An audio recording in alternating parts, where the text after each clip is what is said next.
Pipoca? Confere. Bebidas? Confere. Controle remoto? Na mão e pronto pro play. Então agora estamos entrando no Sofaverso.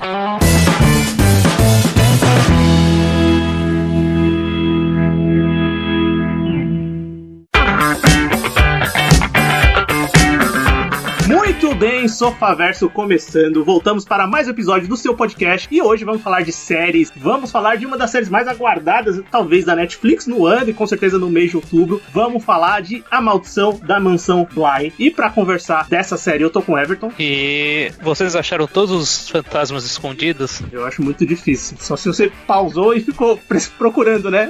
Assim como fizeram convidados desse podcast pra falar aqui da gente, pra falar sobre essa série, né? Nesse mês do terror. Esse é o nosso podcast pro Halloween, né? Então, talvez não seja tão aterrorizante assim, mas a gente ia gravar alguma coisa no universo do terror e trouxemos especialistas, né? Que já gravaram com a gente lá no nosso antigo podcast, no Nerd Patriarca, que a gente falou sobre terror nacional. Hoje eu tô novamente com a Larissa e com o Fernando, lá do site Zona Sombria do CryptaCast. Muito obrigado pela presença, pessoal. A gente que agradece o convite. E eu parei cena por cena pra ver os fantasmas. Fez certo. Eu parei, mas eu não consegui ver fantasma nenhum. Eu vi alguns durante os episódios, assim, mas eu não ficava parando pra ver. Mas depois eu fui procurar na internet, porque tem sempre essa curiosidade. Mas antes da gente conversar, de fato, sobre os acontecimentos, os personagens que a gente achou, se a gente gostou ou não da temporada, eu quero que o Fernando e que a Larissa falem do CryptaCast. Façam o jabá, falem como é que anda o projeto, se tá saindo episódio novo, frequência tá saindo, se o site tá ativo. Por favor, eu quero saber. Muito bem, o Zona Sombria, ele tá ativo. Infelizmente, com toda essa questão da pandemia, os horários, o ritmo deu uma caída. Acho que pegou meio que pra todo mundo aí, né? A gente teve uma gama, assim, uma quantidade de trabalho muito grande e isso atrapalhou um pouco a gente. Mas a gente continua firme com o projeto, a gente continua gravando, fazendo as edições. Voltamos agora com o nosso planejamento de lançamento quinzenal do CryptaCast. Já estamos aí com 2 CryptaCasts no forno para sair. E o que a gente espera é que as coisas comecem a voltar ao normal o quanto antes para que a gente possa voltar ao nosso ritmo de postagem. Infelizmente, como a gente fala um pouco, né? Eu, Larissa, a vida real acaba atrapalhando um pouco nossos planos, mas eles continuam firmes, continuam vivos aí e vamos conseguir com Zona Sombria por um bom tempo. E o CryptaCast, né, o nosso podcast, e como já foi falado aqui, a gente gosta muito do gênero terror, então o CryptaCast é o nosso podcast específico para falar sobre o tema. Falamos sobre filmes, séries, jogos, livros, tudo que tiver um terror no meio, a gente tá abordando. E estamos aí de novo planejando o CryptaCast para sair quinzenalmente. Espero que dê certo, porque era um podcast que eu escutava com frequência, ainda escuto quando tá saindo, né? Então, agora recentemente vocês lançaram episódios de games, né? Os últimos episódios. Isso, a gente tem focado games, um pouco mais nos games. Aproveitando a próxima geração, né? Que tá saindo agora, PlayStation, Xbox novo. Então nós falamos um pouquinho aí sobre a jogabilidade nos jogos de terror, que aí não tem muito sobre a geração, mas também já lançamos um podcast para falar dos jogos de terror que estão saindo agora para essa geração.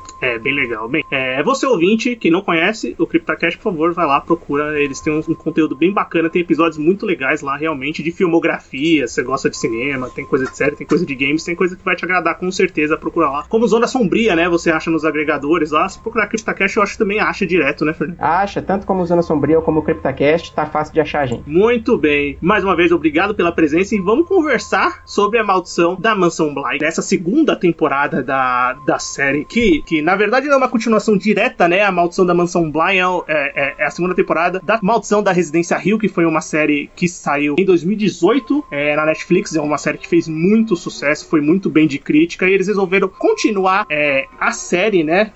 Tanto que no aplicativo que eu uso pra gravar as séries que eu assisto, eles colocam como A Maldição agora, porque eles tiram a continuação, porque eles escolheram essa alternativa de antologias, de contar histórias diferentes nesse universo de terror que eles criaram, que o Mike Flanagan criou pra Netflix. É exatamente isso, é uma antologia que praticamente focada num local específico, numa maldição, num local específico, e eles utilizam dos mesmos atores que participaram da outra temporada, né? Só que fazendo papéis diferentes. Né? Uma coisa que tá acontecendo, aconteceu com aquela The Terror também, que é uma série da AMC, que a gente chegou a gravar, né, de Patriarca, primeira temporada, segunda temporada também, trabalhou com essa ideia de antologia. O Mike Flanagan, que é o cara que foi o produtor, o criador, é o showrunner da série da primeira temporada. Ele também tá aqui na segunda temporada, é um cara que tá cada vez mais em evidência no mundo do terror, né? Ele acabou de lançar o Doutor Sono, o filme que eu gostei muito. Eu não sei se vocês assistiram, não sei se é um filme que vocês assistiram. Vocês gostaram de Doutor Sono? Eu ainda não peguei pra ver. Gostei de Doutor Sono, eu também li o livro. Achei que o filme ficou bastante fiel ao que é contado no livro e ficou com uma qualidade muito boa. Eu curti também o filme. E é um cara que tá cada vez mais em evidência aí no mundo do terror, né? Criando. Ele tem ótimos filmes no currículo já trabalhou com a Netflix não só na Residência Rio, como naquela outra adaptação do Stephen King que ele dirigiu, que é Jogo Perigoso. Sim. E mais uma vez ele tá aqui pra comandar essa segunda temporada. Diferente da primeira só, ele não dirige todos os episódios, né? Na primeira temporada ele dirige todos os episódios da Residência Rio. Aqui ele não dirige, só dirige o primeiro episódio dos 9 dessa nova temporada que saiu no dia 9 de outubro. E ele só dirige o primeiro, mas ele tem com certeza todo o controle criativo da obra que ele tá contando a história. Essa segunda temporada, mais uma vez, ela se baseia num conto, né? A primeira se baseava num livro, essa segunda se baseia num conto do Henry James, que é chamado A Volta do Parafuso, e é de 1898. E o Henry James é um cara que escrevia, né, vários contos do terror, tanto que a série, os capítulos da série são homenagens a contos deles, os personagens também, então o Mike Flanagan pegou muitas das ideias, mas o conto específico que ele se baseia é a história dessa au pair. Meu francês é muito ruim, é au pair, eu não sei falar isso, mas eu vou dizer que é au pair, vocês me corrigem se eu estiver errado. Chama de babaca. É babá, né? É uma babá diferente, né? Vamos dizer assim. E, bem, vai se basear nesse conto que se passa lá em muitos anos, e o cara adapta aqui pra 1987, que é onde se passa a história dessa babá, que é vivida pela Victoria Pedretti, que também tá na Maldição da Resistência, é uma das atrizes, dos atores que estão voltando pra essa temporada, e ela vai viver a Dani, a Dani Clayton, que é uma personagem que aceita esse emprego, né? Ela, pelo que eu lembro, ela é americana, né? Vai pra Inglaterra, vai pra Londres e consegue esse emprego nessa mansão Bly, que é um lugar, é um vilarejo, né? Um lugar afastado que tem essa mansão pra cuidar de 2 órfãos que moram ali na mansão, que é o Miles e a Flora. Bem, antes da gente começar a dissecar, não dando tantos spoilers, mas alguns spoilers, sim, ouvinte, vai ter spoilers aqui, infelizmente, e eu acho que é uma série que, se você tomar spoilers, você vai perder muito do que vai da emoção da série, do que ela quer passar. Então assiste a série, depois você escuta o episódio, ou então se você não liga pra spoiler, continua com a gente. Eu quero impressões gerais do que vocês acharam da segunda temporada. Vocês gostaram, não gostaram, acharam o ritmo lento, um bom ritmo? Começando dos nossos convidados, né? Pode ser a Larissa, por favor, Larissa, primeiras damas. Obrigada. Assim, eu não posso comparar com a da Residência Rio, porque eu não assisti a Residência Rio. Mas eu gostei do ritmo da série, apesar que eu acredito que o primeiro, segundo e terceiro episódio eles vieram numa crescente muito boa, aí deu uma quedinha, assim, no ritmo da série, ficou um pouco mais lento, um pouco, assim, mais, sabe, difícil de você aguentar um pouquinho, né? Tem que ter um pouquinho de paciência. E aí depois, mais pro finalzinho, os 3 últimos episódios, eles deram uma crescente boa de novo pra fechar ali bacana. Eu acho que foi um ritmo bom. Eu gostaria que o ritmo tivesse sido mantido em todos os episódios, mas eu sei que nem sempre é possível, né? Ainda mais em seriado. Com relação a ritmo, eu concordo com a Larissa quando ela fala essa questão do ritmo, de ter caído um pouco. Embora pra mim, pessoalmente, eu não tenha achado o ritmo ruim. Eu costumo acompanhar, eu gosto de acompanhar seriados, às vezes mais parado, de exploração. Se você pegar seriados na Netflix aí, inclusive muito sci-fi, que saíram há pouco tempo, eles são bem parados e eu gosto muito de acompanhar esses seriados também mais parados, né? Então, essa quebra que a Larissa falou, eu percebi, mas pra mim não foi algo que incomodou. E eu já assisti, na época que saiu a Mansão da Residência Hill, eu assisti, e se você conhece o trabalho do Flanagan, você consegue pegar algumas coisas também, algumas características dele nesse seriado novo. Então, eu acho que, assim, tem bem a marca registrada dele nesse novo seriado da Mansão Bly. Isso é bem legal, porque ele mantém bem o mesmo ritmo que ele dá na Maldição da Residência Hill, que é contar a história, sendo cada capítulo focado em um personagem e depois ir juntando a história a partir disso, né? É uma coisa que foi bem característica na primeira temporada da série, digamos assim. E ele manteve isso na Maldição da Mansão Bly, né? O ritmo realmente, pra mim, ele também ele é um pouco mais lento, mas ele não me incomoda. Eu acabei sendo apanhado pela história. Eu achei a história muito interessante. Ela não é tão assustadora, assim, digamos, em questão de jumpscare, ou mesmo eu acho os temas da Maldição da Residência Hill mais pesados até do que desse, porque esse é mais baseado numa história clássica, assim, né, de fantasmas, digamos assim. Mas eu curti muito, cara. Eu acompanhei muito bem o ritmo, achei bem legal o ritmo da da série. E os personagens me agradaram também, a evolução deles e o que é contado deles. Alguns me irritaram, claro, porque não tem como não irritar, mas de um modo geral eu gostei bastante. Isso é bem legal que você falou, ainda mais quando saiu a Residência Hill, querendo ou não, ela fez muito barulho, não só com quem gostava de terror. Eu acho que foi uma série que ela trouxe muita gente pra acompanhar o gênero, ou pelo menos se deu se manteve interessado em tentar assistir uma coisa que não era o foco dela, o terror. Porque é uma série que tem o terror, mas também mistura o suspense, mistura o drama muito forte. A primeira temporada da Residência Hill fala muito da família, né, de culpa que eles carregam. Aqui na segunda temporada é basicamente uma história de amor, e também uma história de amor, de diferentes amores, né, de amor familiar e também um amor de relacionamento, mas é basicamente uma história de amor, como os próprios personagens trazem, e realmente ele diminui um pouco o peso do terror de jumpscare mesmo, de fantasmas, de sustos, mas eu acho que ele ainda dosa muito bem como isso vai aparecer. Eu acho que o ritmo da série, eu gosto do ritmo, mas eu acho um pouquinho diferente da Larissa. Eu acho que os 3 primeiros episódios são mais devagar, e depois ela ganha um ritmo do quarto, principalmente a partir do quinto, que eu acho um episódio, assim, espetacular, um divisor de águas pra mim na série. A partir dali eu acho que a série fica muito melhor.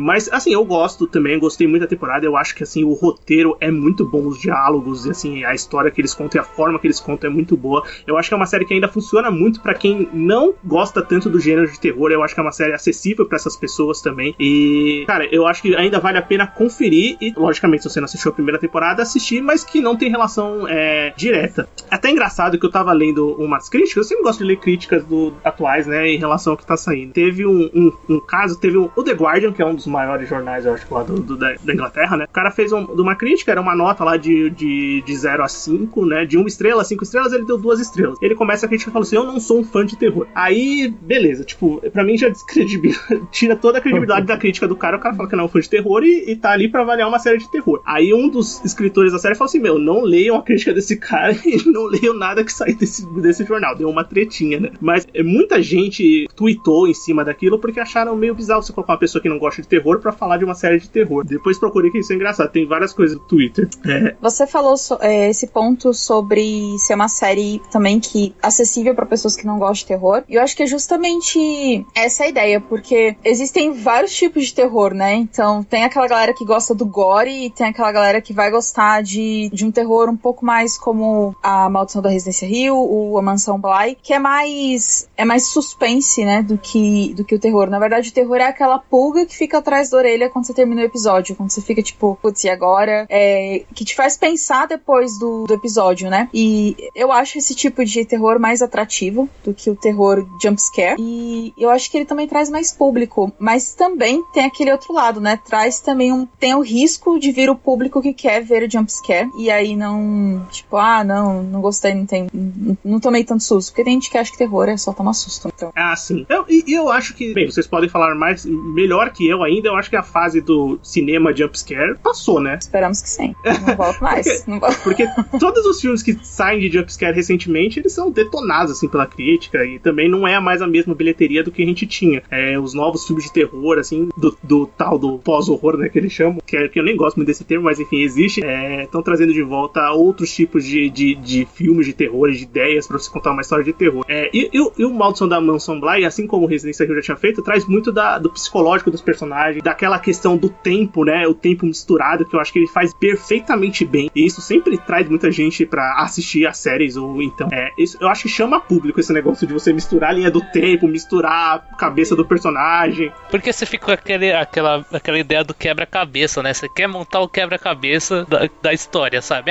Tal situação veio a partir dessa situação, esse fantasma é derivado daqui, não sei o que, sabe? Você quer montar a história, então eu acho que isso é um dos atrativos da história. Sim, e uma coisa que a gente vê bastante, que até a gente discute bastante no CryptoCast, nos nossos artigos, é justamente isso, né? Assim, a gente tem vários tipos de terror e tipos de terror que entram no gosto de tipos diferentes de pessoas. O mais comum que a gente tem realmente é o jumpscare, aquele que dá um susto nas pessoas naquele momento, né? E ela se alivia e continua assistindo o filme ou o seriado.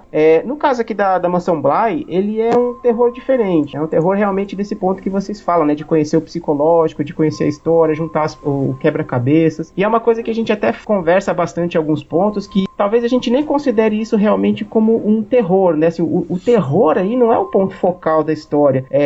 E sim o seriado é um drama com elementos de terror. A gente vem discutindo muito isso sobre o que é terror, o que usa o terror. E nesse caso, assim como eu vejo também na Maldição da Residência Hill, a Maldição da Mansão Bly, ela tem muito essa questão também. No final, a gente vê que ele é um seriado, ele é um drama, né? Uma história de um ou vários amores, né? Como vocês falaram aqui, que tem elementos de terror pra unir essa narrativa. O terror é tipo a cola que gruda a história dos personagens, né? Tudo que aconteceu com eles, né?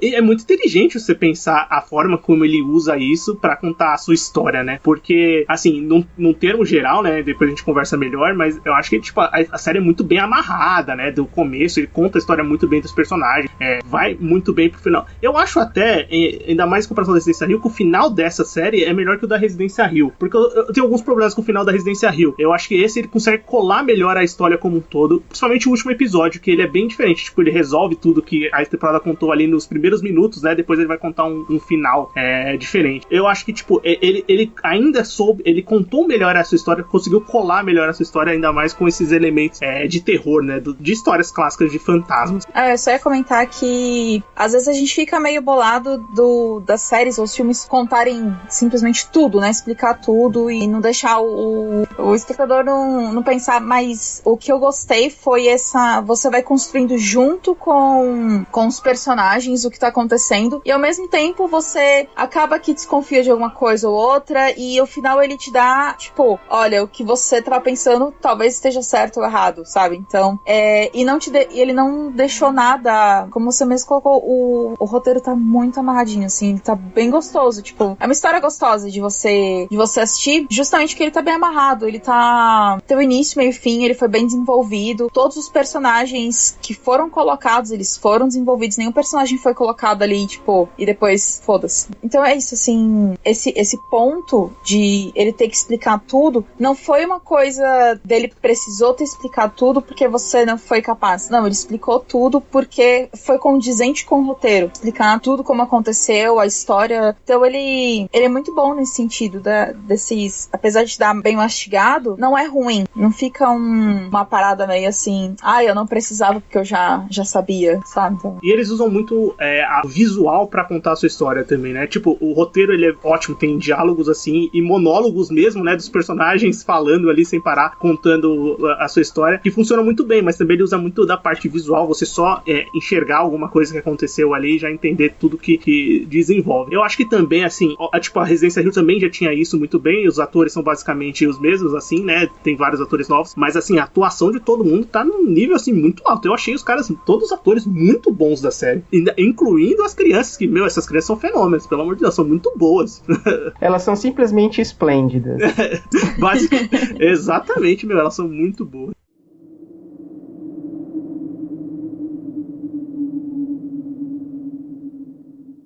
Falando da série, né, a gente, no começo da série, né, nos primeiros episódios, assim, a gente vai ter a Dani chegando, né, primeiro de tudo, antes disso, né, a história é aquelas histórias que são contadas por alguém, né, então a gente tem uma personagem, né, voltando participando de um casamento ali e tal, e ela vai contar uma história de terror, né, ela diz, eu vou contar uma história de terror ali. Os personagens estão na mansão, né? Não, eu não sei se não é na própria mansão, se eu não me engano. Sim. É outra mansão, né, não é a mansão Bly. E, bem, tem essa personagem que até então a gente não sabe quem é, né, que vai contar essa história de terror pra aqueles convidados daquele casamento, e começa a contar a história da Dani, que vai até a mansão Bly cuidar dessas crianças. E esses primeiros episódios, o primeiro episódio é você conhecendo a mansão, a introdução dos personagens dos órfãos, da Hannah, do Owen, que é o cozinheiro, e da Dani, da própria Dani, né, que a gente já começa a ver o que ela lida com alguns fantasmas, literalmente um grande fantasma ali no começo da série. E acho que o primeiro, o segundo e o terceiro episódio, eles vão introduzir bem esses personagens, né? Mas aí o Residência Hill Não, eu falei que em uma hora eu ia errar. O Mansão Bly. O Mansão Bly, ele faz muito bem, e o que ele faz também no Residência Hill é conseguir dividir muito bem os episódios pros personagens. Cara, como eu falei, cara, é o padrão dessa série do Mike Flanagan, né, cara? E eu acho interessante porque no final, quando você vai assistir as partes finais da história, você já tá com todas as motivações de todos os personagens na cabeça já, né? Então você entende muito melhor o que tá acontecendo lá, né? E bem, a nossa protagonista, a Dani, é a mulher que vai ali pra mansão, né? Que vai cuidar das crianças. E eu quero que vocês comentem, vocês gostam dela como protagonista? Vocês acham que funcionou muito bem? A atriz, ela já tinha feito um ótimo trabalho, é uma das personagens principais, né? Do Residência Hill, o Anel. E aqui ela vive a Dani, a Vitória Pedretti. E, bem, eu acho que ela é um destaque super positivo na série. Vocês gostam da jornada da personagem, do que acontece com ela na temporada? Achei triste. Gente, eu chorei em vários episódios. Eu sou uma chorona, né? Então, assim, não posso falar muita coisa. Mas a única parte boa dessa série é que não morreu animal. Se tivesse... um spoiler, meu Deus do céu. Não morre bicho, gente. Mas que bom pra pessoas desavisadas, assim. Que nem eu. Se morrer bicho em filme, eu sei que eu vou chorar. Então. Mas então, eu gostei muito da jornada da protagonista, assim, né? É protagonista, mas eu acho que todos têm o seu momento de protagonistas, né? Na série. Acho que não tem foco em um só. Mas ela acaba que tem um destaque maior, né? Já que ela é pelos olhos delas que a gente entra na casa, né? Então é só essa missão dela, levar a gente pra mansão, né? Mas posteriormente o próprio Flanagan faz isso no Residência Hill, faz aqui muito bem, que todo mundo tem um espaço muito específico e funciona muito bem pra trama. Isso é ótimo. E é muito bom você poder ver a perspectiva de outros personagens, não ficar preso só no protagonista. Porque você também vai levar em consideração a motivação de outros, então e você vai entender o trauma de cada um, né? Os traumas e as experiências, tudo, né? Mas, como um todo, eu gostei muito da protagonista, da Dani. Tanto na atuação, como em como ela se desenvolveu na casa, sabe? Tipo, como ela se impunha, como ela foi criando os laços com cada personagem na série, né? Eu acho que a forma como ela se desenvolveu com cada personagem é muito bacana. E eu acho que essa exploração foi bem legal, porque se você for ver pelo contexto da história, ela era a pessoa de fora. Todo mundo ali já se conhecia, todo mundo já tinha uma vivência um com o outro, e ela era a pessoa de fora, ela que tinha que entrar naquela residência e começar a fazer parte. Então é importante, é bem interessante também, como vocês falaram, ver essa jornada dela, ela conseguir realmente começar a ser parte integrante daquele contexto que ela estava, né? Ela passou de ser uma pessoa de fora para ser uma parte importante ali naquela família, vamos dizer assim, né? E uma coisa que eu acho legal é que não é aquela história de que ela entra na mansão e vê os fantasmas lá e se assusta. Não, ela mesma tem um próprio fantasma, sabe? Então o que ela se assusta não é nem os fantasmas da mansão, é o próprio fantasma que ela carrega, né? A própria culpa que ela acha que tem, né? Eu acho legal essa jornada dupla dela, né? A gente pode dizer que tem duas jornadas dela na história. A primeira é ela lidar com a culpa que ela tinha, né? Que principalmente é contada lá no episódio 4, que conta de fato o flashback dela, do noivado dela, do que aconteceu, do fantasma que ela enxerga durante todo esse começo de temporada. Essa primeira jornada dela pra se livrar dessa culpa para posteriormente entrar de fato na trama da mansão e entender o que acontece ali, né? Eu acho que a atriz entrega muito bem, ela já dava pra ver que ela entregava muito bem na primeira temporada, né? Eu acho que ela tá melhor ainda, ela tá muito bem mesmo. Tipo, a cara dela é de desespero, é verdadeira, cara. Você compra que ela tá mal. Principalmente nas cenas que ela parava a palavra no meio, sabe? Ela começava a falar e parava a palavra no meio, velho. É aquele sotaque de sei lá, caipira americana, tá ligado? Sim, e contrasta totalmente com o sotaque dos outros personagens, né? E diferente da temporada anterior, que é tipo o passado, aí depois mostrava todos os personagens mais velhos e as maldições seguiam eles durante toda a vida. Aqui a gente tem os flashbacks, né? Tipo, as coisas que aconteceram com os personagens do passado e eles vivendo o presente ali com aquela maldição especificamente daquela casa, né? Então os flashbacks são recorrentes pra você entender o background de todos os personagens. E tem o background mesmo que pequeno dos órfãos da casa, né? Dos personagens que são quem vão levar a Dani até lá, que são cuidados, né? Que é a Flora e o Miles. A Flora é vida por uma atriz chamada Emily Bia Smith e o Miles é vindo pelo Benjamin Evan Ainsworth. Anotem esses nomes que eu acho que esses garotos aí vão ter alguma relevância posteriormente. Mas vocês gostam dos personagens do Miles e da Flora? Cara, eu gosto, principalmente porque eles eram assustadores no começo, cara. O Miles é assustador toda a temporada, basicamente, né? Posteriormente você entende o porquê, né? porque, tipo, quando você entra já meio na defensiva, né? Aí vem a Flora falando perfeitamente esplêndido. Aí você fala, oh, calma aí, né? Tem alguma coisa estranha aí, cara. Eu confesso que quando eu vi a Flora toda hora, né? Perfeitamente esplêndido, eu, meu Deus, essa menina vai falar outra coisa. Mas depois você vai pegando o porquê e você vai entendendo. E aí você vai meio que, tipo, você já espera que ela fale, né? Tipo, ela vai falar. Quando ela não fala, chega a ser só estranha, sabe? Engraçado. Mas eu acho a atuação dela muito boa. Mas a do Miles também é assim, gente, aquele menino passa uma sensação ruim, sabe? Não sei, incômoda, sabe? Eu li em algum lugar, se tivesse um remake daquele... Puta, esqueci o nome do filme. Da Profecia. Tem um moleque que é o filho do Anticristo. Tinha que escolher esse moleque aí pra ser o Anticristo. Ele ia ser muito certinho. bom. O Miles passa essa sensação estranha e realmente a gente começa a perceber durante a série o porquê, com relação aos comportamentos, né? Até a própria presença dele, aquelas ações sutis que ele faz com a Dani. E acho que essa atuação dele realmente foi muito boa. Tanto dele quanto da Flora, né? Os dois atores. Eu até falei simplesmente esplêndido porque eu acabei assistindo o seriado dublado, não assisti no original, porque eu comecei a assistir com a minha esposa. Sim. E minha esposa não gosta de assistir legendado, só dublado.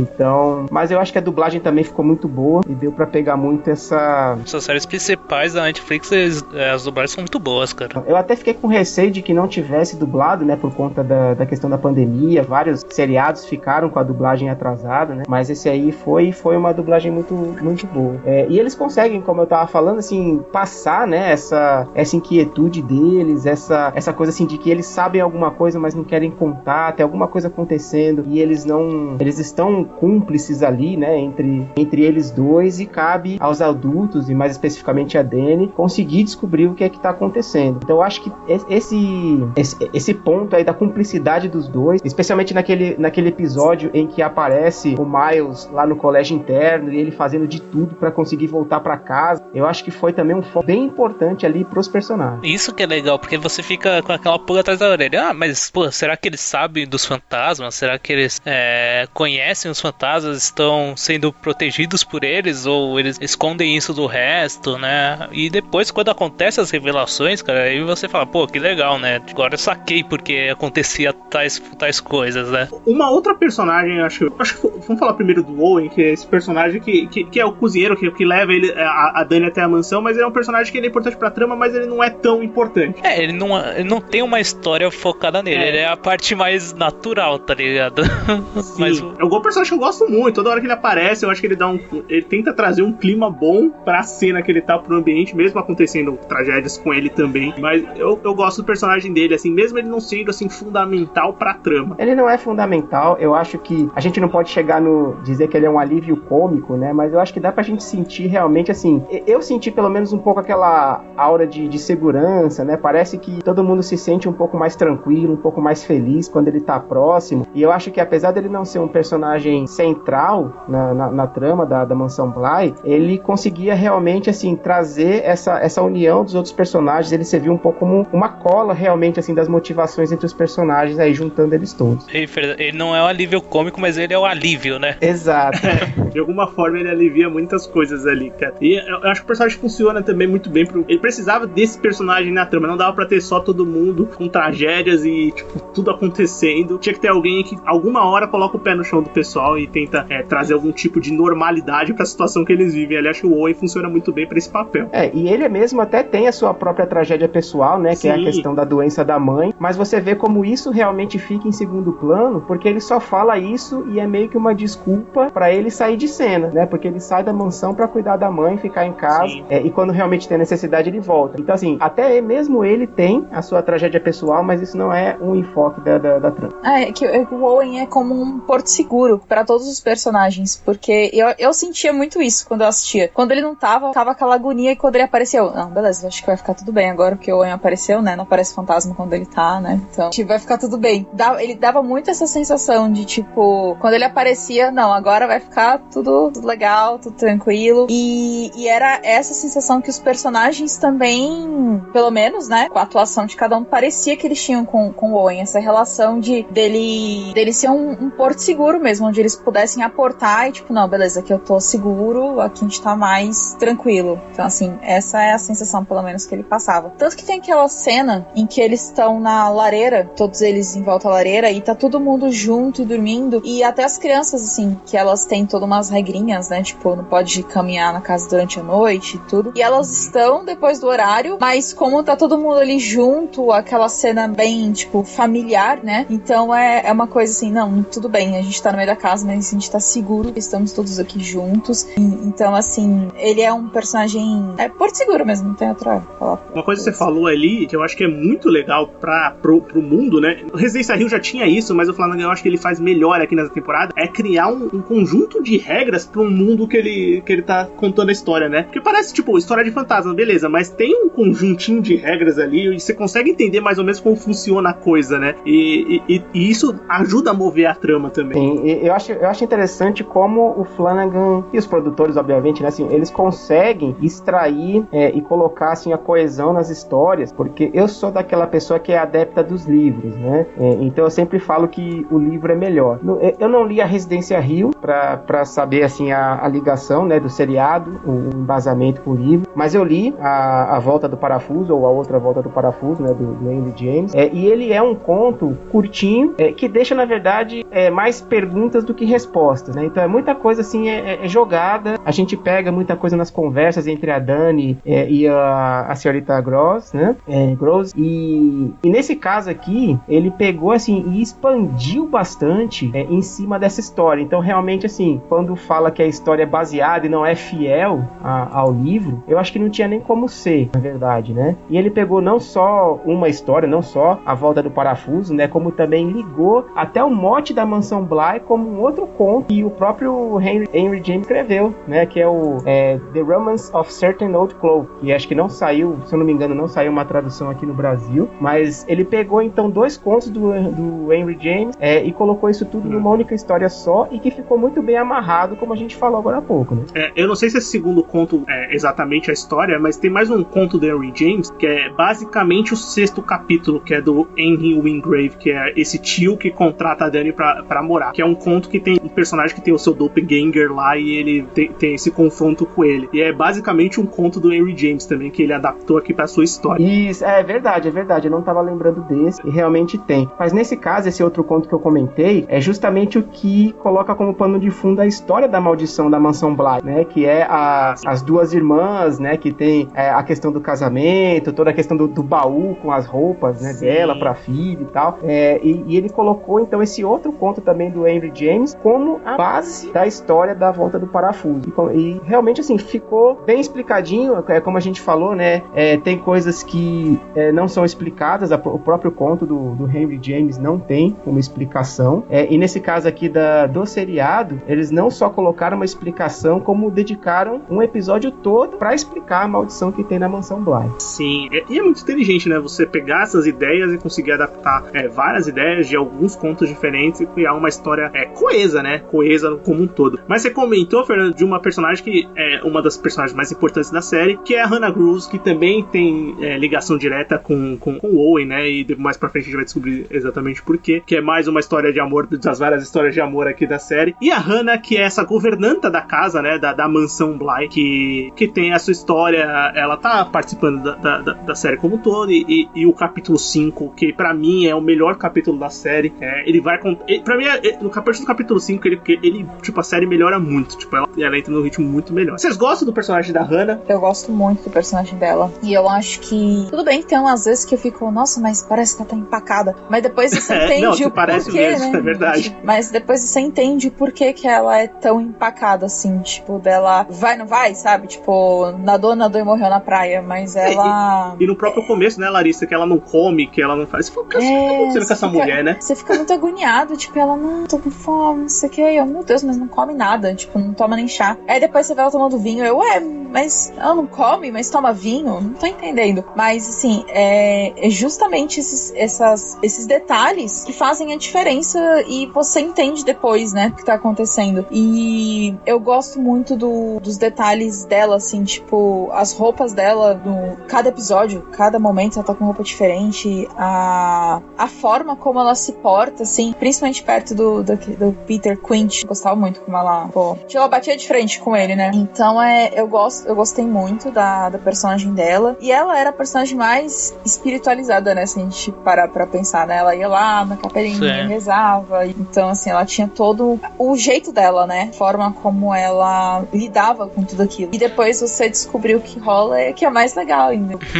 Faz sentido e não faz. Tem algumas... Fica aquela... Nossa, mas não faz nenhum sentido ela continuar fazendo isso, mas aí depois você entende. Então, eu acho que isso é muito mágico na série, sabe? Todos os personagens têm comportamentos que são completamente malucos. E depois você não vai explicando aos poucos. Sim. Você é apresentado a fatos que te levam a entender o comportamento do personagem. O episódio dela eu gosto muito porque ele traz um novo conceito pra história, né? Que é aquela questão da pessoa ficar presa nas memórias, né? E isso vai se repetir nos outros fantasmas que tem na mansão, né, cara? E o capítulo dela é focado nela, cara, é muito legal a montagem dele, né? Toda aquela repetição da conversa dela com o Owen e ela se tocando que tem alguma coisa errada, né? Mas ao mesmo tempo ela não sabe que tá morta porque ela nunca chegou a ver que estava morta, né, cara? Quando tem essa revelação, você fala, pô, mano, é bem legal isso, realmente desde o começo tá mostrando um comportamento dela que vai levar a essa resolução, sabe? É bem legal. Eu acho que essa parte ficou muito legal, muito interessante realmente, mas foi uma das coisas que mais me deixou confuso no seriado como um todo, né? A gente tem alguns indícios de que ela morreu, de que ela tá lá como um fantasma, mas às vezes eu fico na dúvida assim, se ela está aparecendo o tempo todo, se não está, se o Owen, ele sabia que ela estava morta ou não, se ele estava vendo, se não estava. Às vezes são as nuances tão sutis assim que eu confesso que pra mim foi uma das coisas que mais me deixou confuso com relação ao fato dela estar morta durante os episódios, né? Porque o que eu acho, assim, que eu entendi da série é aquela questão de ela tem aquele espírito lá residual dela, né? E tipo, como ela não sabe que tá morta, ela aparece. Então ela se retira quando ela tá cansada, praticamente pra sumir, sabe? Porque ela não consegue manter aquela forma dela, né? É mais ou menos isso que eu chuto que seja, sabe? Isso que eu entendi. Eu também entendi que, tipo, o resíduo de algum espírito que ela tinha e a força de, sei lá, uma força de vontade de continuar ali, não sabendo que ela foi morta, faz com que as pessoas ali dentro da mansão, obviamente, ela não deve conseguir sair, depois que a gente vê também uma das regrinhas lá, principalmente pelo personagem do Peter, consigam ver ela. Porque realmente você fica confuso. Pô, se ela morreu, como é que o Owen vê ela? Então tá todo mundo morto? Tipo, você fica, deu alguma explicação. Mas eu acho que isso tudo é bem encaixado dentro das regrinhas desse mundo, dessa maldição que ele criou nessa temporada. Mas eu acho que isso que é legal na série. Tipo, ela te faz pensar uma coisa e depois ela te mostra outra. Porque em vários momentos não, tá todo mundo morto. Tá muito aquele navio fantasma, todo mundo morto. Tá todo mundo morto. Então, mas assim, aí depois você, nossa, a pessoa tá viva. E isso fica nesse vai e volta várias vezes e fica naquele, mas quem tá vivo, quem tá morto? Então é isso que é legal também, essa dinâmica, né? E você passa por isso várias vezes em vários episódios.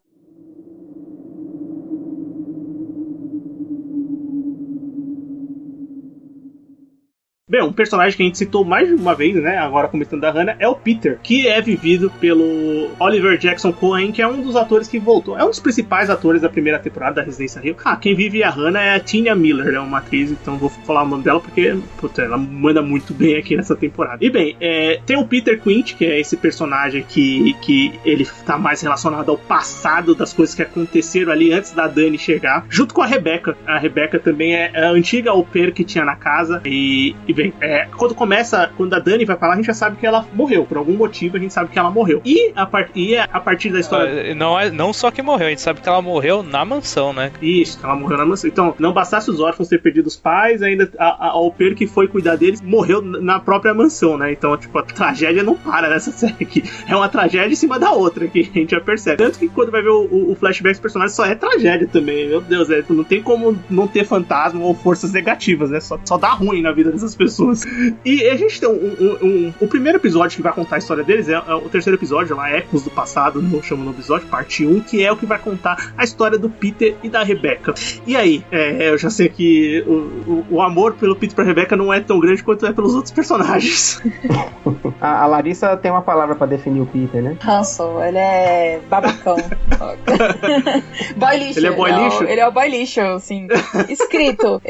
Ele chegou, ele apareceu e eu já... esse cara muito boy lixo, né? Ele já tá até vestido de boy lixo, já tá montado já. Mas, como a gente tava conversando um pouco em off antes de a gente começar a gravar, como vocês mesmos colocaram, ele já veio já com aquele jeito pra você já não gostar dele. Você já bateu assim, como cara desse personagem, não sei não. E, cara, assim, não tem como você gostar do Peter em momento algum, sabe? Não tem uma coisa que salva nele, assim, nada. Tá, tudo bem, o finalzinho, depois eu fiquei com uma pontinha.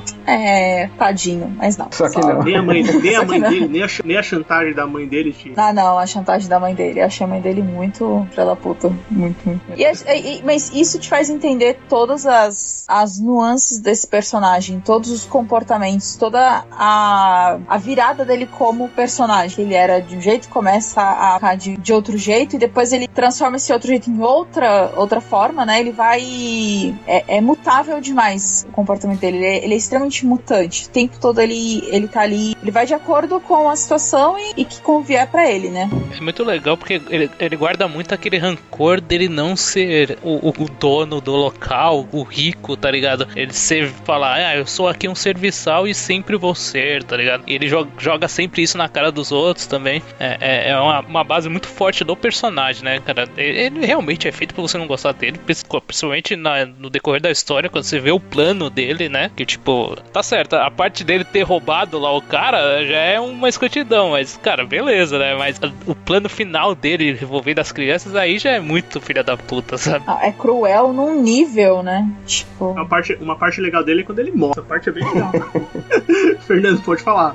Ele é o tipo de pessoa realmente que a gente chama de sobrevivente, talvez, né? Não no bom sentido realmente de sobrevivente, mas aquela pessoa que se vira e vai fazer o que for possível pra garantir o dele, né? A gente vê muito isso até nas próprias ações, né? O fato dele mesmo roubar, pegar lá o casaco de pele da antiga dona lá da Charlotte pra dar pra Rebecca, sempre com o pretexto de que o Henry tinha permitido, né? Então, assim, todo mundo sabia que ele era bem próximo do Henry, que ele tinha uma influência com ele, mas, assim, sempre ficava naquela suspeita, né? De que realmente, assim, não, o Henry não deve ter feito isso, né? O Henry, ele não deve ter deixado, mas ele tá colocando essa desculpa pela proximidade, pelo contato que ele tem com o dono da mansão, e pelo fato dele não tá pouco se importando com o que tá acontecendo lá ou não, né? Não, realmente é assim, o Peter funciona pra esse modo de tem que ter um personagem que você não vai gostar, é o Peter, e entrega muito bem, o personagem é construído pra isso, e o ator entrega também, tem uma cara de filha da puta muito boa, ele faz essa cara de desgraçado e realmente você compra que ele não é uma boa pessoa. Mas e a Rebecca? Vocês acham ela uma inocente dama que foi corrompida ou simplesmente ela também não era uma personagem? Eu não gosto muito do personagem dela porque ela muda muito a característica que é apresentada no começo pro que acaba sendo. Beleza, tem a questão, o amor que ela encontrou no Peter, ok, sabe? Mas, tipo, no começo ela bate de frente com o Henry, ela é uma pessoa muito inteligente, que, ela consegue se defender muito bem, conversa muito bem e tal. E ela cai no papinho do Peter muito fácil pra mim, cara. E é um papo muito idiota, sabe? Eu achei isso também. E até brincar aqui, assim como a Larissa já olhou ele, chamou de boy lixo e teve aversão, eu acho que ela, na verdade, tem uma atração pro boy lixo, né? Porque é só o que pode explicar o fato dela cair na onda dele, assim, tão fácil. O cara já com cara de que ia estragar tudo, sabe? Sim. Tipo, muita cara, tipo, caraca, não vai. Nem chegar perto desse cara. Já estragou, já azedou. Cara, mas ela foi, entendeu? Então, assim, eu acho que... Daquele primeira cena de ciúmes, né, Larissa? Daquela primeira cena de ciúmes que ele tem um ataque de ciúmes com uma coisa totalmente ridícula, né? E ela não pulou fora. Ela continuou ali, tipo, tudo bem. Não, cara, que tudo bem o quê? Pelo amor de Deus. O cara é super abusivo, tal. Tóxico pra caramba. Mas eu acho que o que vocês falaram da personagem é muito isso. Ela era uma personagem com tanto potencial e é como se eles fossem apagando a personagem, sabe? Durante a série. Ela mesma se apagando por conta da... Mas assim, na verdade, isso também eu acho que pode ser levado como uma crítica. Como existem relacionamentos tóxicos que acabam apagando a outra pessoa, né? Então, assim, acho que também vale como uma crítica social aí. E eu não sei se vocês acham, né? Mas a atriz que vive a Rebecca é a Tahira Sharif. Vocês acham que ela tá um pouquinho abaixo dos outros ou ela entrega realmente o que o personagem precisa? Porque ela não tem cenas tão impactantes, precisam de tanta coisa quanto os outros personagens, né? Exato. Até as crianças, se você pensar, né? Pois é, eu acho que a atuação dela foi boa, mas na verdade que a personagem em si não foi tão bem aproveitada separada quanto os outros. Porque o mote realmente ali é o Peter. O que tá colocando toda essa centralização do problema dos meninos é o Peter e a capacidade de convencimento que ele tem da Rebecca fazer o que ele quiser. Então eu acho que ela ficou um pouco apagada perto dos outros personagens, mas eu não vejo isso como uma falha talvez da atriz, né? Assim, é mais acho que pela personagem mesmo.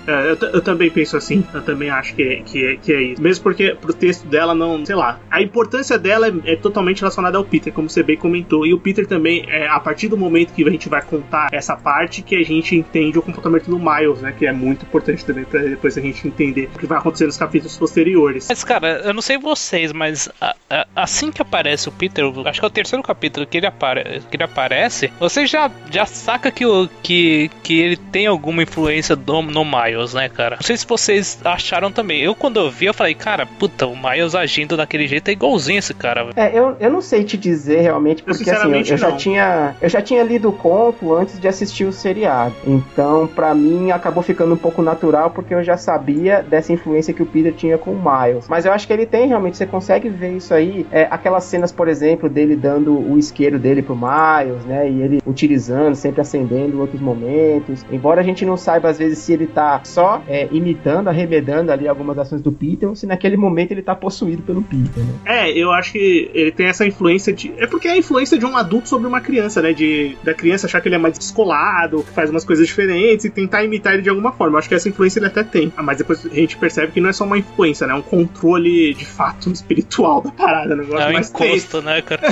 Bem, acho que um dos personagens principais que tá faltando a gente comentar é o Henry, o Ingrave, que é esse personagem que é o tio das crianças, né? Que é o irmão do pai delas, que ele aparece, assim, no decorrer da temporada, mas muito rápido, né? Ele vai ter o seu capítulo mesmo, lá no 6º capítulo, que vai contar a história do passado dele. Aí vai mostrar muito dos pais das crianças. Vocês gostam do personagem do Henry, que também é um ator que tava na primeira temporada, né? Que é o pai da família. O Henry Thomas, Só uma correção, né? Ele é tio de uma das crianças, né? É verdade, né? Tem esse ponto. Mas é bem legal. O capítulo que foca nele eu acho legal pra contextualizar toda essa questão de por que ele não está lá junto com as crianças, sabe? Porque ele se mantém tão longe delas.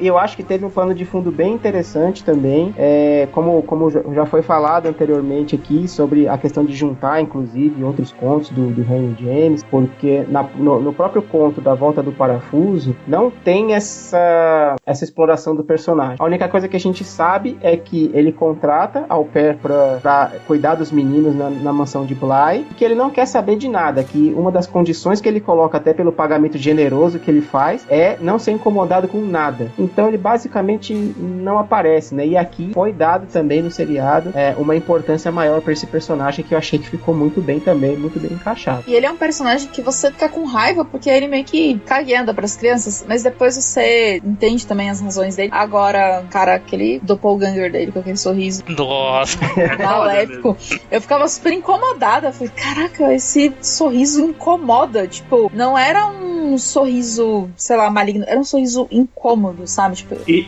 não sai da cara, né? É contínuo o sorriso. É impressionante. Ele tá falando e ele tá sorrindo. Ele tá sorrindo. Então, isso mostra muito do potencial do ator, né? Ele também já é um ator com mais experiência, né? Mas, assim, ele fazendo esse papel de, tipo, esse consciente, o doppelganger mesmo, maligno, né? Sempre aquele semblante, aquele sorriso, isso era incômodo demais, assim. Me causa uma sensação muito esquisita. Ficar o tempo todo agoniada, tipo, eu não vi a hora da cena dele acabar para aquele cara sair, sabe? E tipo, se você assistir, né, e a gente que assistiu a Residência Hill, ele faz um personagem completamente diferente, é um cara super calmo, assim, né, depois ele carrega uma culpa muito grande, mas assim, é completamente diferente, tipo, você falou, o ator realmente ele é muito bom, cara, e ele entrega papéis totalmente diferentes. Esse 6º capítulo eu achei ele muito bom, porque quando começa o capítulo, ele começa a mostrar o doppelganger, ele começa a mostrar o passado, eu fiquei tipo, quando ele vai mostrar que ele morreu, porque ele já tá morto? Eu só tava esperando essa parte. E eu pensei nisso, porque inclusive ele também tem a questão de recuperar, de reviver as memórias, né, como mostra ali. Sim, a parte que ele atende o telefonema, né, dizendo que o irmão morreu e tudo. Exatamente, tem toda essa construção, né, que eu fiquei também, e tinha acabado de ser o capítulo da Hannah, né, que tinha mostrado toda essa ideia ideia das memórias, você fala, cara, só vai mostrar quando ele morreu, né? Aí eu vou ficar mais perdido ainda, porque a Dani encontrou ele lá em Londres, né? Encontrou ele em Bly, né? Aí, tipo, fala, meu, a maldição é pior do que eu imaginava. Mas como um todo, eu acho um capítulo muito bom. E o capítulo que tá contando a história, né? Até o 7º ele vai contando a história da mansão, até chegar no 8º que vai contar a história, um flashback total, um capítulo em preto e branco, né? Que vai mostrar o passado lá da maldição, que leva a primeira maldição, né? A origem da maldição daquela mansão. Que era uma coisa que a gente tava esperando, né? De algum momento eles têm que contar quem que era aquela mulher do lago, né? Aquela fantasma do lago que matou o Peter, que posteriormente anteriormente viu que matou já várias outras pessoas. A origem daqueles fantasmas, que é contado no penúltimo capítulo da série, né? Então a gente tem um 7º capítulo que é tipo, meu, você quer saber o que vai acontecer, né? Termina daquele momento, né? Que a personagem principal é pega por um fantasma e vai contar no 8º capítulo esse passado. E nesse 8º capítulo vai ter a Kate Siegel, que é uma das atrizes que participou da Resistência Rio, vai voltar aqui. Vocês gostam desse episódio especificamente? Porque ele é bem, tipo, ele é uma história de origem, né? Mas ele é diferente do que tá acontecendo antes da série, né? Porque ele é um, digamos assim, ele é um conto de fantasma clássico, tá ligado? Eu tive muito essa sensação da pessoa se apegar ao local e se manter lá e manter toda aquela rotina dela, sabe? Eu achei interessante a escolha de fazer o episódio em preto e branco. Eu acho que trouxe um elemento a mais, sabe, pro episódio, pra focar nisso, de realmente, ó, essa é a origem, é da partir daqui. E uma coisa que eu acho interessante é a sequência dos fantasmas que vão surgindo na casa depois, que ela mesmo, que é a Viola, que no caso é a história da Viola e da Perdita. É Perdita, né? Eu só li a Pedrita. Toda hora eu li o nome dela, Pedrita. Eu li a Viola, eu me lembrava do jogador, velho. Mas aí a relação entre elas, né? Tipo, e o quanto aquela mágoa dela consumiu tanto que ela levou isso pra outras pessoas e amaldiçoou realmente o local, né? Isso a gente vê, inclusive, muito no horror oriental, né? Quando a gente fala muito sobre um espírito vingativo, um espírito que morreu, né? Numa situação de pura tristeza, melancolia ou raiva, né, ira. Isso acaba gerando a maldição naquele lugar onde ele morreu. Então eu peguei muito essa referência realmente do horror japonês, horror oriental de uma forma geral, né, que tem isso, explicando o porquê da maldição ocorrer ali. E eu acho que foi um episódio, a gente já comentou, né, que faz parte de um outro conto do Henry James, que foi adaptado aí para colocar na maldição da Mansão Bly. E apesar de ser um episódio todo só para explicar a maldição, que eu acho que foi muito bem contado, foi um episódio necessário pra gente conseguir entender e trabalhar com a finalização da série, pra gente poder entender o que motivou a Dani a chegar lá no último episódio, fazer o que fez, pra conseguir libertar ou mudar um pouco a maldição que ronda ali em Bly. Eu gosto desse episódio, o episódio como um todo é muito bom, né, a gente entende toda a maldição e tal, ele serve muito bem pra te dar tudo que, muitas respostas que você queria, ele te entrega nesse episódio. Eu acho que ele, tipo, tem uma coisa que eu gosto muito desse episódio, como ele cria a ideia vocês comentaram, o Fernando tava falando agora, do fantasma da mágoa localizada, né? Tipo, ali a maldição surgiu naquela casa por tudo que aconteceu. E também por como eles mostram onde o fantasma está, vamos dizer assim. Isso, no caso das roupas dela, né? Eu acho, cara, como eles. A escolha visual que eles usaram dela tá presa no quarto com as roupas no armário, sendo que ela tá representada ali, presa, né? Nas roupas dela dentro daquele baú, é muito foda, cara. Eu acho muito legal. Eu ia falar isso, cara. Eu achei muito legal isso também, cara. E principalmente na resolução disso, quando a filha e o marido jogam no lago, tá ligado? E fica o teto como se fosse água, tá ligado? Ela se tocando que, pô, mano, lascou, sabe? Ela não vai ter a liberdade que ela pretendia, sabe? É muito, muito legal essa escolha mesmo. Porque ali era caracterizado como assim, a última fagulha de esperança dela, né? De ter um contato com a filha. E aquilo foi perdido por conta da visão que o Arthur, o marido da Viola, teve com a Perdita morrendo ali ali sendo estrangulada pela Viola quando abriu o baú. Então, ao invés de ele deixar as roupas pra filha, né, tava temendo que pudesse acontecer algo com a filha também, ele simplesmente vai, joga o baú no lago e acaba ficando a morada definitiva da Viola, e ali todas as esperanças que ela tinha de ter contato com a filha mesmo após a morte, aí que acabaram de vez e tornaram ela o que ela se tornou, né? Assim, foi o que aconteceu com ela, esse espírito vingativo. E você chega a ter raiva dela no começo. Raiva não, você tipo, porra, ela é muito filha da puta. Mas depois você, assim, você fica mal pela personagem, né? Mas eu gostei porque, não sei se vocês lembram, que tem um momento em que a Flora tá na capela e ela risca o chão, né, com o giz, e ela fala ainda pra Dani, né, vou pintar de azul que eu gosto dos seus olhos. E tipo, eu não vou contar, né, que é muito spoiler, é um spoilerzão, mas assim, é um pequeno, tipo um detalhezinho, mas que depois faz todo o explode do cérebro, sabe? Tipo, eu achei muito essa sacada muito, muito bacana, assim, muito, tipo, olha, eu vou deixar aqui, pesquem aí. Sim, assim. Ele faz bastante disso, né? Se você fica pensando assim na temporada, ele sabe muito bem colocar essas coisas que se ligam muito bem. Só pra não deixar passar, o Fernando falou da parte que a Pedrita, eu vou chamar ela sempre de Pedrita, abre o baú, aquele susto lá, puta merda, é um dos maiores sustos eu tomei um susto de verdade nessa cena da temporada, foi talvez a cena que eu mais tomei um susto, de fato. Aquela cena foi tensa. Foi. Porra, eu não esperava de verdade, mas funciona muito bem.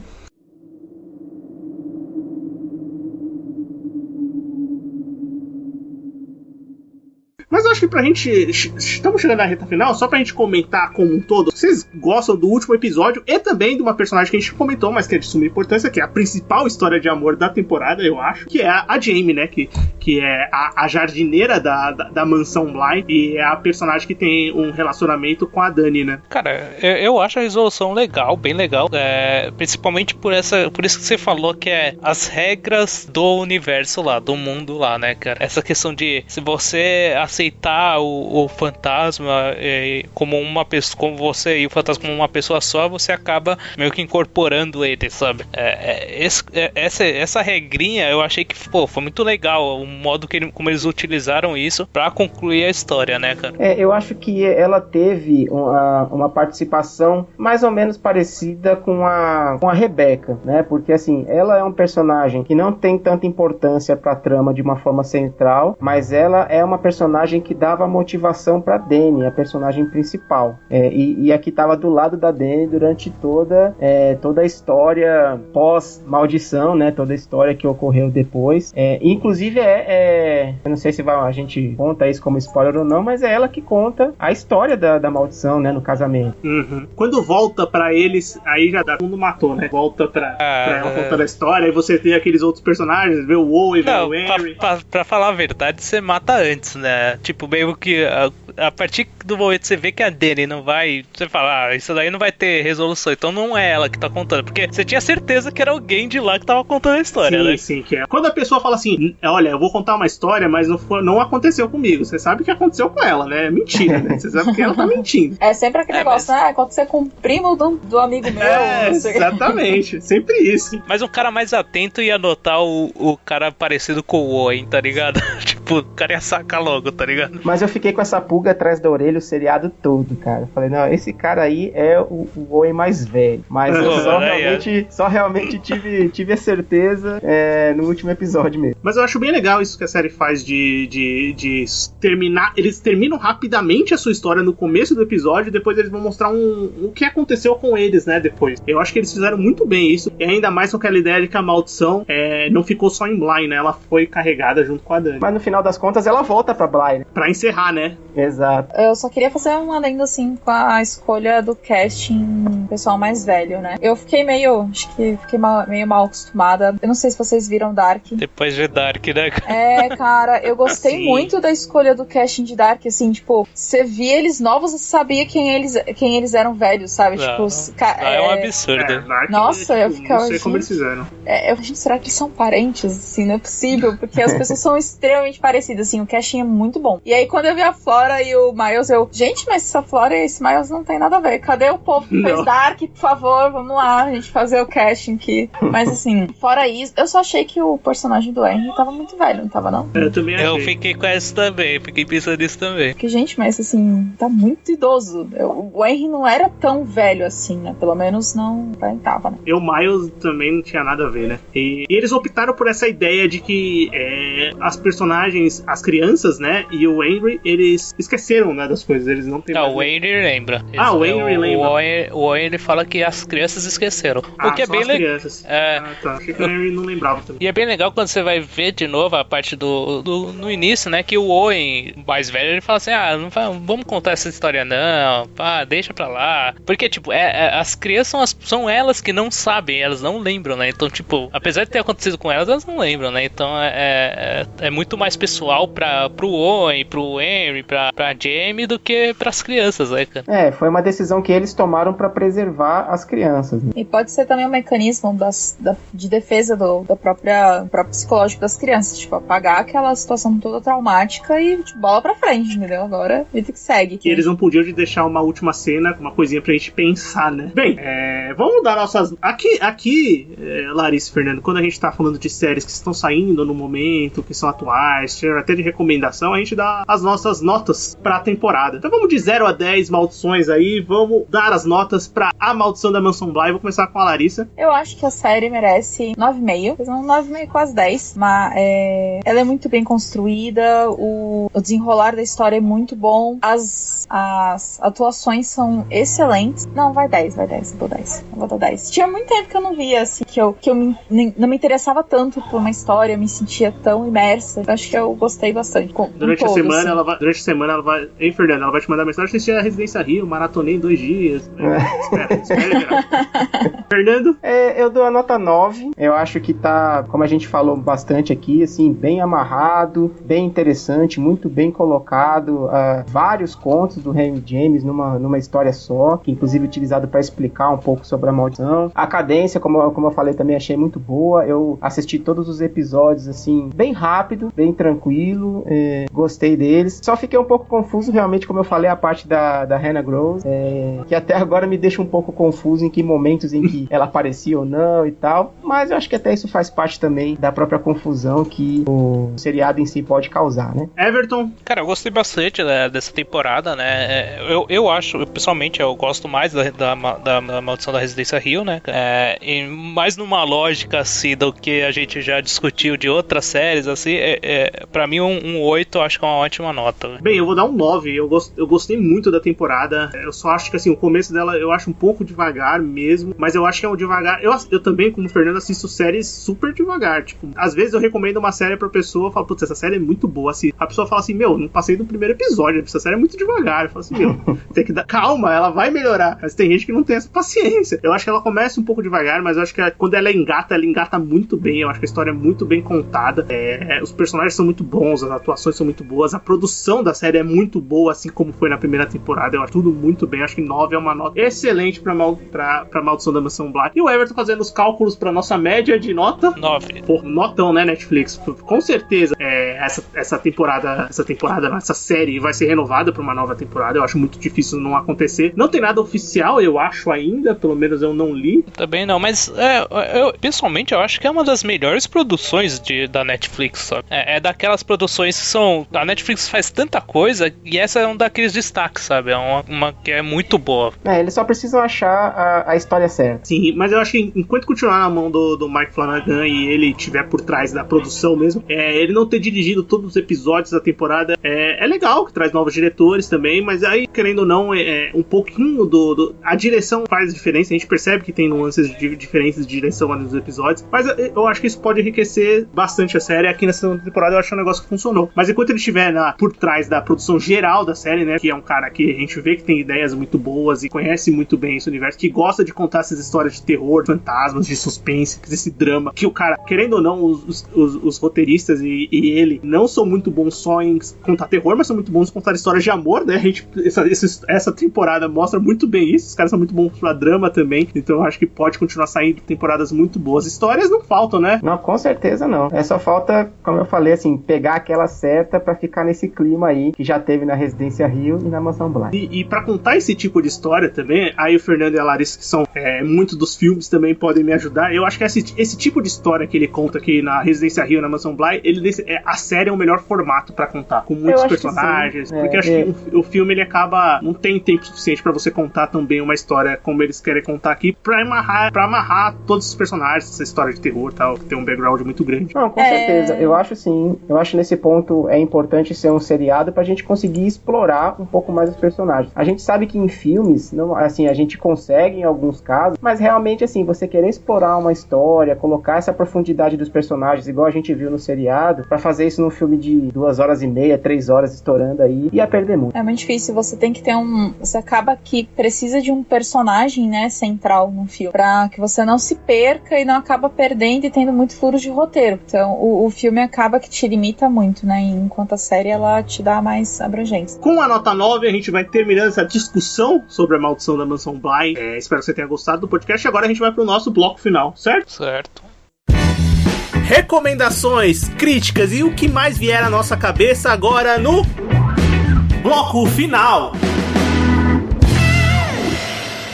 Muito bem, bloco final do Sofaverso começando. Agora é hora da gente comentar, recomendar alguma coisa que a gente assistiu, alguma coisa que a gente leu, alguma coisa que a gente jogou, alguma coisa que a gente escutou. Eu começo sempre pelos convidados, Larissa e Fernando. O que vocês querem trazer aqui pro ouvinte do Sofaverso conhecer? Eu ia indicar A Volta do Parafuso, do Henry James, mas eu quero fazer uma indicação um pouco mais recente, que é o jogo Phasmophobia. Ele é um jogo que você pode jogar em até 4 pessoas e o seu objetivo é entrar em casas, em alguns outros locais para fazer um exorcismo mesmo, né? Você vai utilizar aí diversos itens para conseguir identificar o fantasma, descobrir qual que é o fantasma, como dar cabo dele, e tem algumas coisas bastante assustadoras lá, inclusive coisas que você vê em filmes, que você tem que chamar o nome do fantasma enquanto você tá no local. Em alguns momentos o fantasma responde para você, e causa bastante assim, momentos de tensão e até diversão para você jogar com seus amigos. E você joga por onde?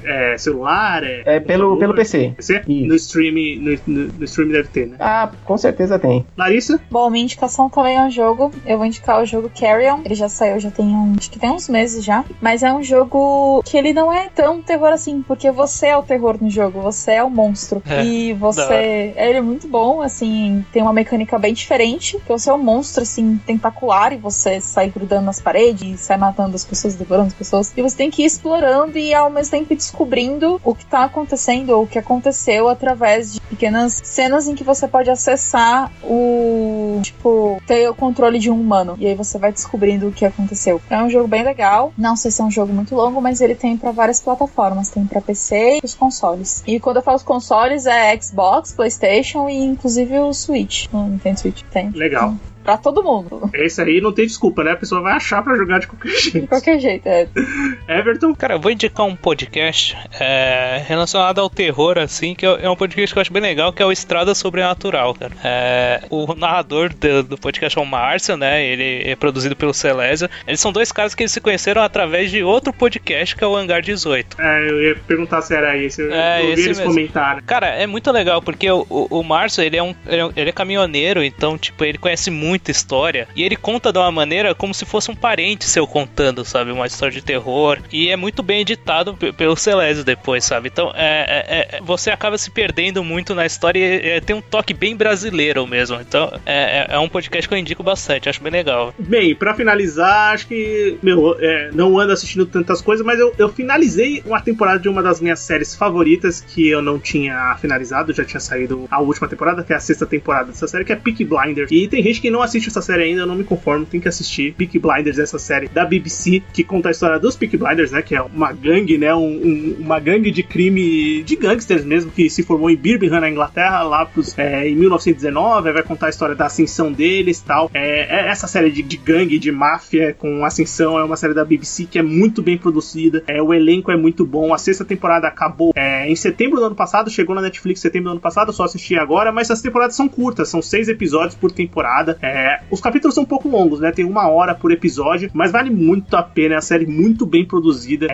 Se por acaso, se você se interessa por esse tema de gangue, de máfia e de drama muito pesado, eu acho que Peaky Blinders é uma série muito mais recomendada, que agora ela tá bem famosa, ela demorou um pouco pra pegar, e depois chegou na Netflix, ela ficou mais acessível, e a 6ª temporada foi espetacular. A série tá numa ascensão assim muito grande. Agora não se sabe quando vai sair uma nova temporada, porque estourou uma pandemia aí no mundo, não sei se vocês estão sabendo, então as gravações são meio paralisadas, né? Então não sei quando vai sair uma nova temporada, mas fica a recomendação pra quem não conhece, não assistiu ainda, assista Peaky Blinders, que vale muito a pena. Bem, estamos chegando ao final do podcast, ficaram as nossas recomendações, e eu quero mais uma vez agradecer a Larissa e o Fernando do Zona Sombria, do CryptoCast. Todos os links do podcast pra você conhecer o site deles vão estar aqui no post do episódio. Obrigado, galera. Pode deixar seus recados finais. Joia, queria agradecer aí mais uma vez o convite do Sofaverso pra gente poder participar junto com vocês, e gostaria de aí uma chance os ouvintes do Sofaverso pra conhecer e curtir o CryptoCast, que, como a gente já falou no início, é um CryptoCast que fala sobre terror de uma forma geral nas mais diversas mídias, e conhecer um pouco aí do trabalho que a gente faz. A gente infelizmente não consegue viver disso, mas a gente faz com todo carinho, que a gente gosta muito desse tema. A gente tá milionário, né? Não sei vocês.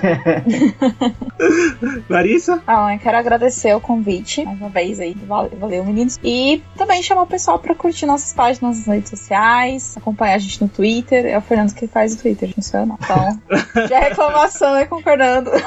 O Instagram é comigo.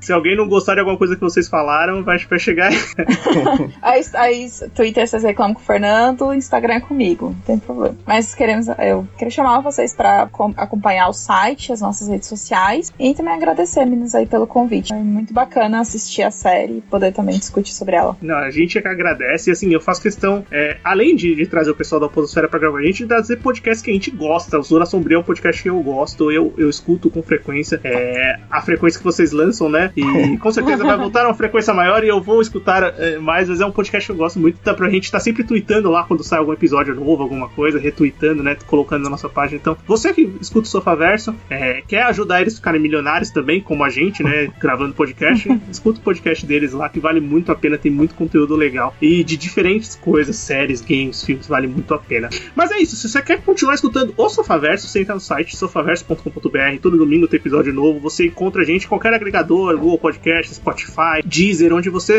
digitar Sofaverso, você encontra a gente. Quer conversar com a gente? Manda um e-mail, se você usa e-mail ainda, podcastsofaverso@gmail.com, ou procura a gente nas nossas redes sociais. Twitter é Sofaverso, Instagram é a mesma coisa, Sofaverso. A gente se encontra no próximo episódio. Muito obrigado e tchau. Falou. Tchau, pessoal. Falou.